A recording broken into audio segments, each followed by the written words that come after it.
Guys, meron kami yung discover na barbecuehan dito sa Taichung. So, ano siya, wala siyang videoke, pero pwede ka makapag-chill.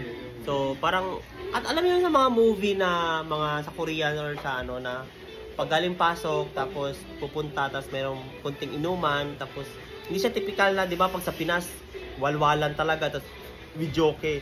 Dito, parang gusto mo lang mag-chill, tapos usap ka sa friends mo or ka-workmates mo, and solemn yung place. And dito pala yung kasama ko. Ayan. Yan si Carl. Ayan, yan si Bolo. Ito ka-batch ko. And ito naman, bago lang to. Mag 1 year na. Mag 2 years. So, ito yun siya dyan. Ito yun siya.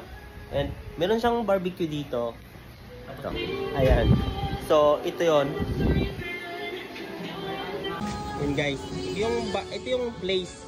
Yan. Ito yung sa entrance, bungad. So, ito yung mga barbecue na pwede niyong mapili. Ayan.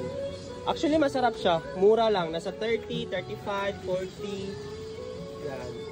So, ayan. Ito, lulutuin nila. Mabilis lang siya, mabilis. Tapos, pasok lang kayo dito and pwede kayong mag-dine in.